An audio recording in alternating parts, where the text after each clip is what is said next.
welcome in. So if you have landed here, you are interested in trying to figure out how to provide guidelines in terms of citing or referencing AI tools. I use AI tools heavily in my work. And what I wanted to do is I wanted to be able to share this particular document. I'm going to actually give you this entire document. I'll put it as a link in the description below, so you can download it for yourself. You can use it within your students, you can set it up, you can adopt it, right? You can change it and so on.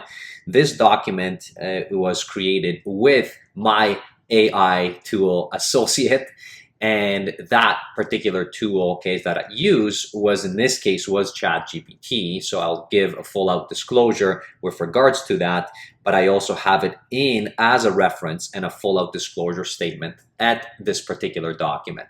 So why did I create this document? Well, because of the fact that I am aware that students are going to be utilizing AI tools throughout, and I wanted them to indeed use them, but have some kind of an understanding of how will they be referencing and citing these particular tools. How would I want them to be able to do it? So this is my particular opinion on how to make this work in academics. So let's get into it. So the first thing is, in terms of recommendations. So these are my recommendations that I would have. So, as being a professor, I wanted to be able to provide students some kind of a guidance. And the first thing that I say, okay, the recommendations are pretty simple. Transparency will be the first item that I want students to utilize. Now, what do I mean by transparency? I want students to let me know when they are using AI tools and disclose exactly what they're using those AI tools for in the assessments that they're submitting in. Now, the only time, and if I do not want students to use AI tools, I will be very transparent with them to let them know that I don't want it. But the reality is, if you're going to be doing assessments, there's really one way to assess students' knowledge and skills without possibly running into the problem that they might use AI tools. And that is in person, either if it's testing, labs, essays, does not matter.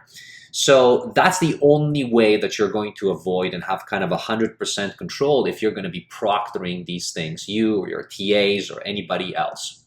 Now, if it is work which is done outside of the classroom, I am assuming that students will utilize these tools more and more and more as the semesters go by. So I want students to be transparent. So this document would be kind of created for a student reading so that they understand what is expected of them. So number one, disclosure, right? So as soon as they know it, and I do make them know that that disclosure will mean that they're going to have to provide an appendix with full transparent conversation disclosure of how they've utilized that AI language tool or any tool that they had. So either through screenshots or direct actual cutting and pasting so that I know exactly what has happened. Now, the screenshots are much better because of the fact that you can see exactly what has been going on.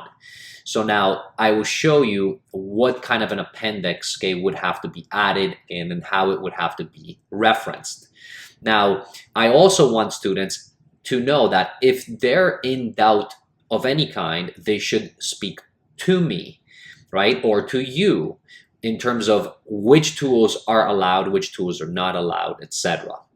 So that is number one. So transparency, just so that there is, and you can actually put on the assessments and almost like a checklist. Did you use AI tools?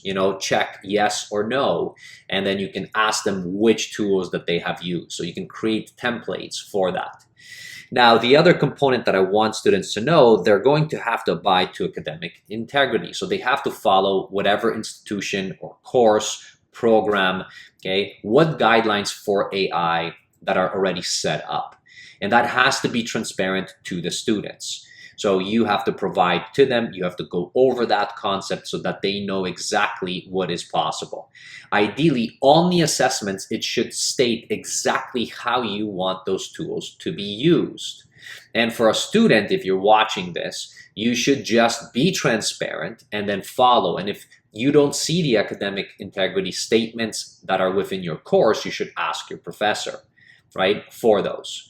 Now, the other component, paraphrasing, because sometimes students will use AI tools and then they will paraphrase, right? So they will, let's say, tell me that.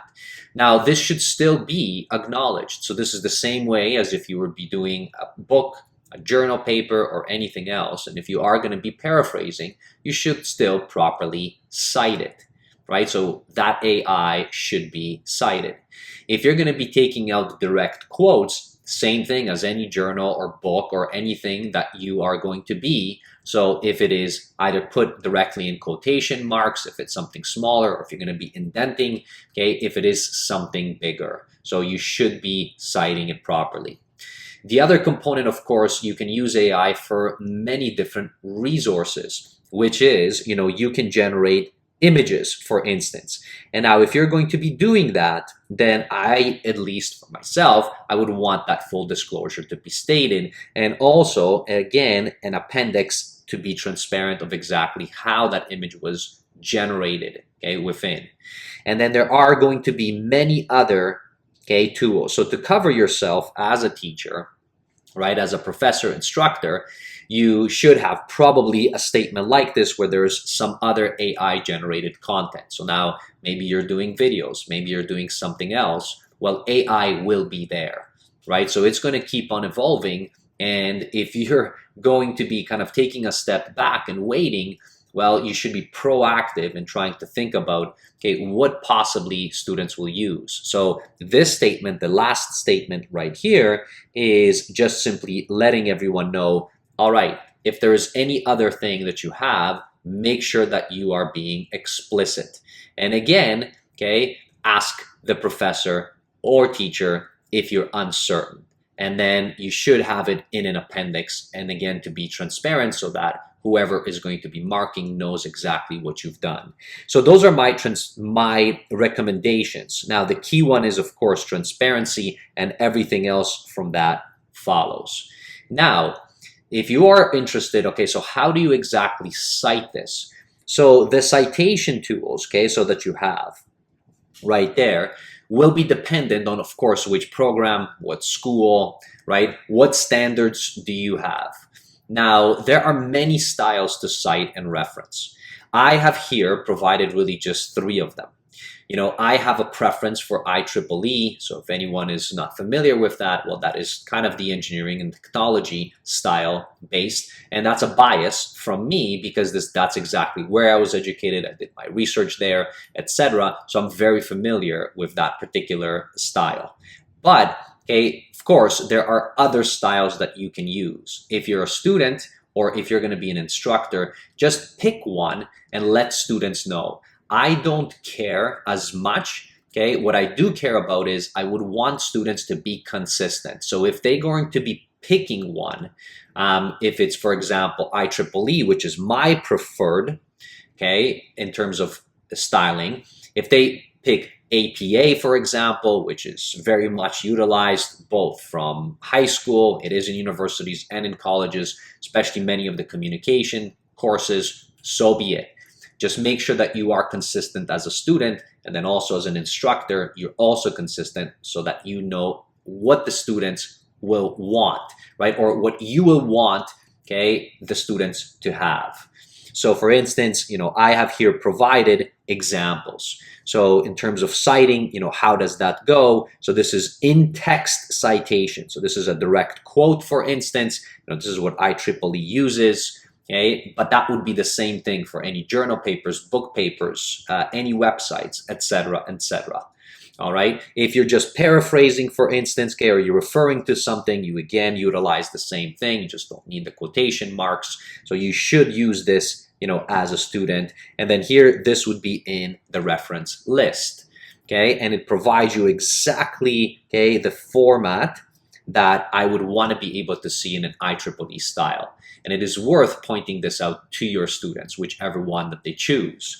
Now, the second one was the APA style right here. All right, so I've used exactly the same thing as above here, except there is a difference on how you cite in text, okay, citations from IEEE, for instance, or from any others, okay, maybe MLA or something like that. Okay, so here, the last one is the Vancouver style that you have. This is more on the biomedical sciences that you can utilize. Again, I have no preference except I do have a bias for this one, and I am, okay, I won't say that I'm completely competent, but I am semi-competent on the APA style, right? So as students are utilizing it throughout, and I know that this one would be a common one that students would have. So the basic ones I certainly am familiar with.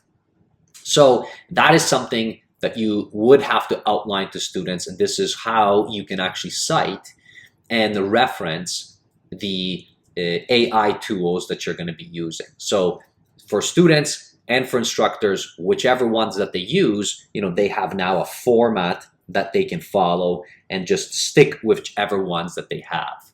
Now, in terms of guidelines, I am providing, so in this document, so if you really want to see a lot of examples, not just AI, right, just anything from websites, for instance, journals, books, etc., I have provided here links. So if you download this is again in the description, this full document, you're going to be able to click on these, and it will take you to either IEEE, APA, or the Vancouver citation. Okay, so all the guidelines are there in case you want to take a look at them so that you can see more examples of citing and referencing.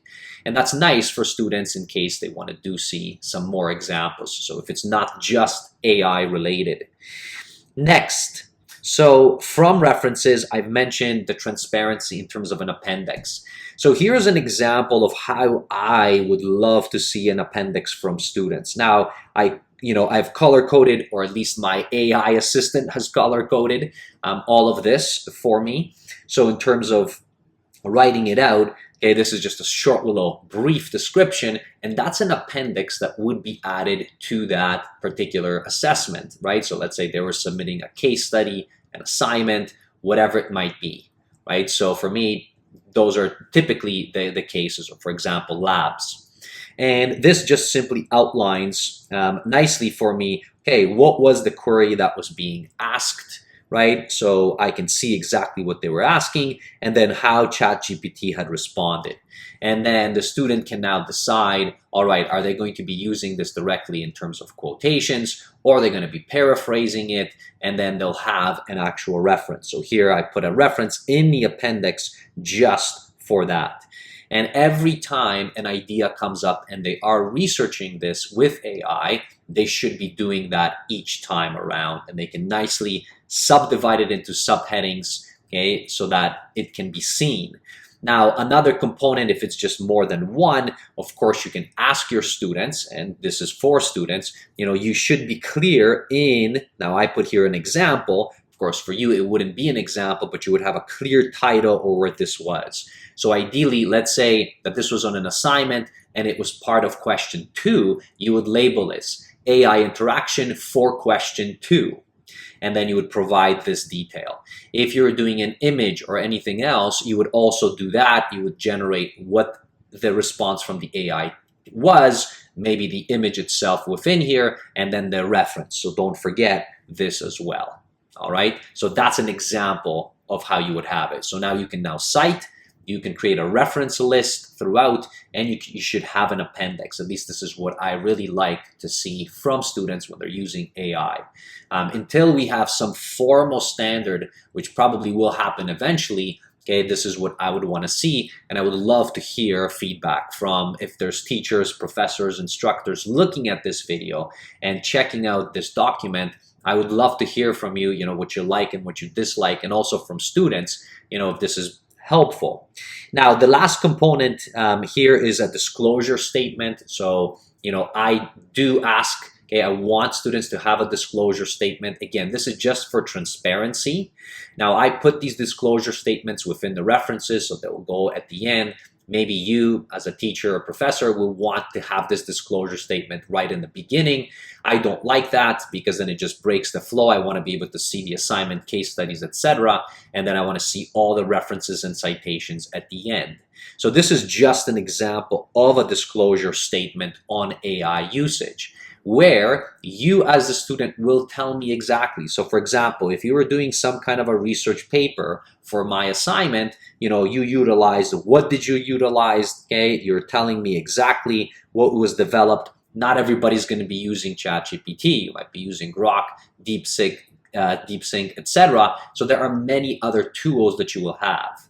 And now what I want to also see is clearly, okay, when you're writing this out, where did you utilize the AI? So in which sections, etc. And these should match up to your appendix, right? So as you're writing this out, so this disclosure should match up. And then, this disclosure is just an example for students to see so that they know. And now here I'm just writing, when should you provide this disclosure statement? Well, the truth is, if you're going to be using AI, you should have a disclosure statement of some kind, right? Or at least footnote directly with a disclosure statement of what you have, even if it's something minor that you utilized.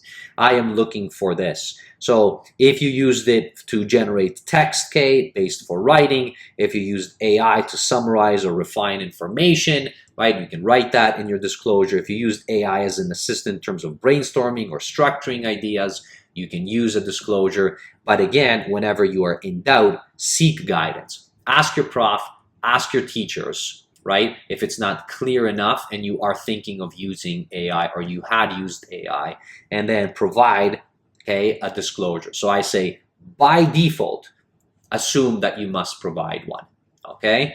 So now, in terms of ethical considerations in AI-assisted work, so here are just some things to think about. So number one, so clarify AI assistance. So clearly state extent to which AI has contributed to the work that you've done. This goes back to that transparency, right? This goes back to the citations, references, and the appendix. So, if you are very clear with that, then that's pretty ethical in terms of trying to follow those standards. Now, of course, avoid misrepresentation. So present AI-generated content as AI-assisted, not as your original thought, right? Assuming that you are allowed to use AI for whatever you have. But this is the same case for anything. This is if you were using a journal or book or anything, this is the same process for AI. It's just another now resource, to have. Now, also here, verify accuracy. So verifying accuracy. So when you are generating things, what you don't want to happen with the students is that they are just going to be utilizing AI and then not fact-checking it. So I do ask students, make sure that you fact-check.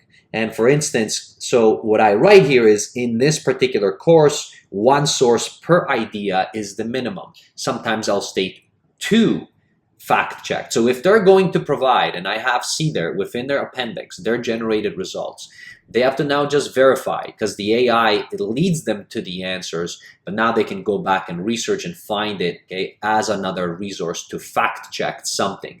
Unless, of course, they're just using AI. For example, like I have within here, maybe it's utilizing the coding, etc. So obviously if things are coded up correctly, if it was done right or wrong.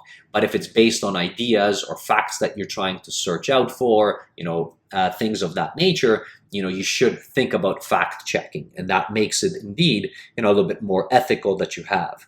Now, of course, respect institutional policies. If it clearly states, and if you're as a prof state no AI on this particular assessment, then that should follow for students.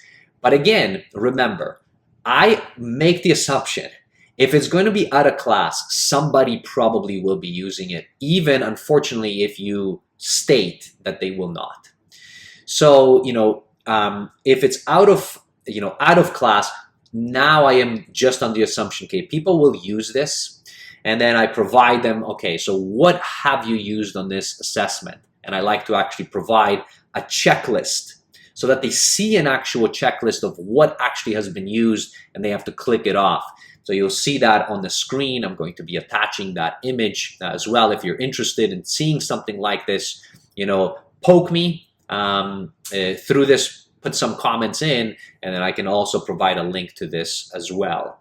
So now that actually just allows me to see, all right, which ones did you use? Did you use this or not in terms of the references? If you really don't want to use AI, as I said before, those typically would have to be in-person proctored evaluations. Now, in terms of AI assistance in assessments, all right, so again, if you want to be ethical, make sure that you did follow, the proper, full disclosure, full citations, referencing, should be required. And on top of that, I ask students to provide an appendix, so that they provide me what they have reached out and searched out for. If you don't want that, then that's fine. Now, of course, avoid over-reliance. If you're going to keep using AI tools, which are great, now, in terms of helping you, guide you, I use it as an assistant to help me in a lot of different things, but my skills and knowledge still have to shine, and I have to know what I'm doing. And you as a student will have to know what you're doing, and that will show in in-person assessments. So ultimately, many of the things, what I'm trying now to do is to bring things back into in-person assessment so that I can see how well a student knows one's knowledge. All right, so now finally, so for this document in terms of its creation, and notice my own AI assistant's disclosure statement for this entire document, I stayed here. This entire document has been done with direct assistance from the GPT-4 Turbo assistant that I had, right? And I actually state exactly, so I utilize LaTeX. Some of you may be familiar with that. Some of you may not be. It doesn't matter. Whatever you're creating, maybe Word documents or others. I love utilizing LaTeX. It's a free, there's huge amounts of resources.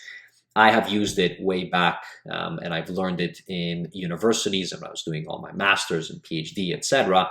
So I like now that I can do a lot of the formatting, and the assistant does that for me. Anyways, you can certainly read through this entire disclosure statement, and then here are the references that I've utilized for this, and I clearly reference back in the ChatGPT, so GPT-4 Turbo.